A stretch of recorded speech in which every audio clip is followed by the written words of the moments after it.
Irish Hunger Memorial in New York City in Manhattan is located in Battery City Park along the Hudson River Esplanade near Vesey Street. If you are walking along the streets, you can also come in at Water Street or North End Avenue.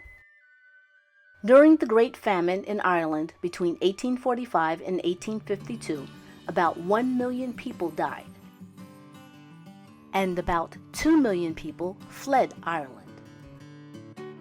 As you come in through the entrance, which is technically underground because of the structure of the artwork, you will see sayings along the wall.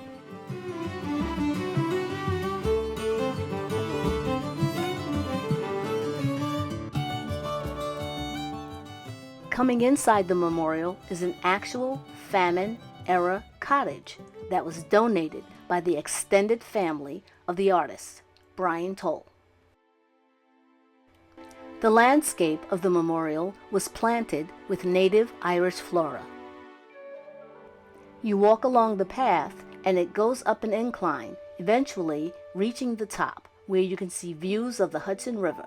If you look downriver, you'll be able to see views of the Statue of Liberty and Ellis Island, where many immigrants came through after they fled Ireland.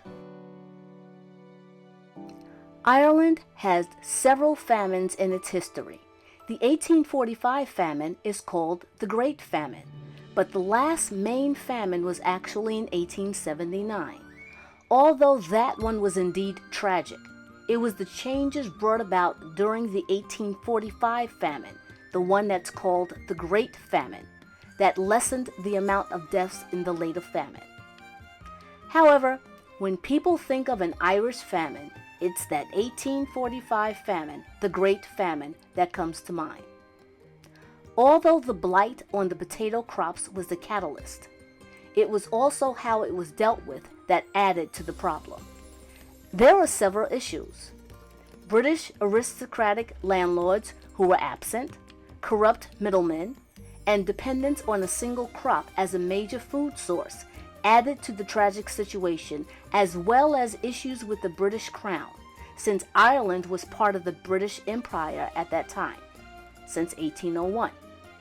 In addition, there was discrimination about the Irish culture, the people, their way of life, their ethnicity. Somehow, a variety of the blight, a plant disease that appeared in Mexico, the U.S., and parts of Europe in 1844, arrived in Ireland. In August 1845, the blight was reported. By September, it was a disaster. Not only did the crop fail, as a result, people went hungry, died, were evicted, and the British Parliament was laissez-faire. People left Ireland. There was some charity, but not enough to save over 1 million people from dying.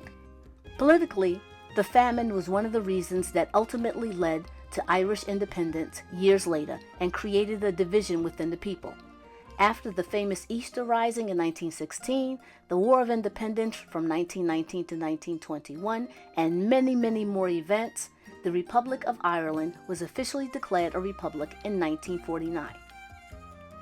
Remember I mentioned that division within the people? The Republic of Ireland shares the island with Northern Ireland, which opted to remain part of the United Kingdom.